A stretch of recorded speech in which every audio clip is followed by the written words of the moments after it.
Adam Smith is very rarely read. He's worshipped, but not read. So, for example, everyone's heard of the phrase invisible hand, but almost no one knows how he used it. The term invisible hand actually does appear in his classic Wealth of Nations once.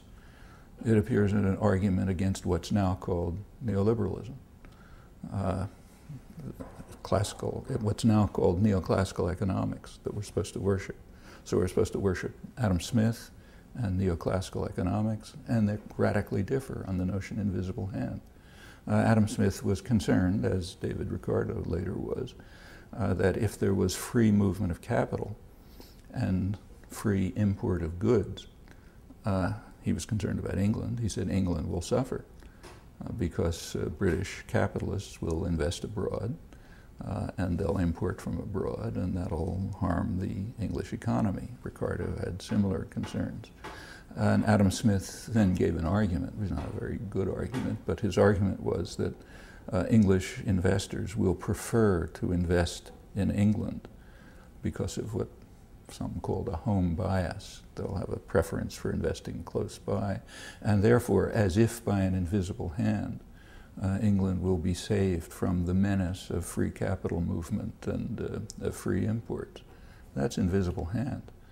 What's that got to do with the Cato Institute or the modern enthusiasm about free capital flow and having U.S. corporations invest in China so they can send stuff back here to sell cheap, exploiting Chinese workers? That's not Adam Smith.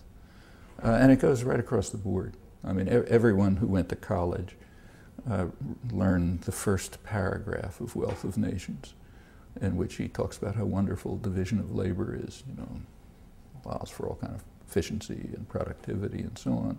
Not very many people got to page, whatever it is, page 400, in which he points out that division of labor is monstrous because it turns people into creatures as stupid and ignorant as a person can possibly be.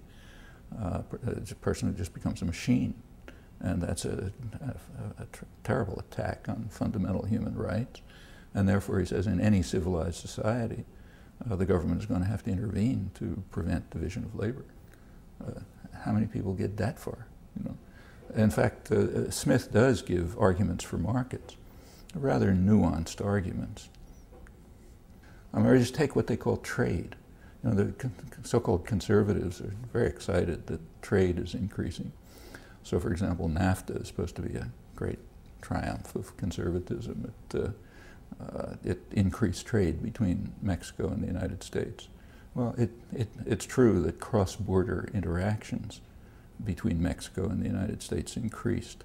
But would Adam Smith or any classical liberal or traditional conservative have called that trade? I mean, suppose General Motors assembles parts in Indiana and sends them to Illinois for assembly and then to New York to sell. Is that trade? Well, suppose it happens to cross the Mexican border, but it's still internal to a huge command economy. Is that trade? Well, it turns out that if you look at the rough figures, which are all that we have, before NAFTA, the part of cross-border interactions between Mexico and the U.S. that was internal to a corporation was about 50%, and now it's about 2/3. That's no more trade than if the Kremlin produced things in Leningrad and sent them to Ukraine for assembly and to Poland to sell. That's just operations internal to command economies.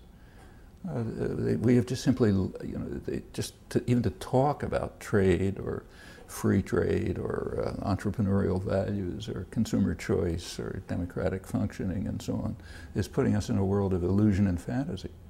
That's why these terms are all demeaned, not just conservative.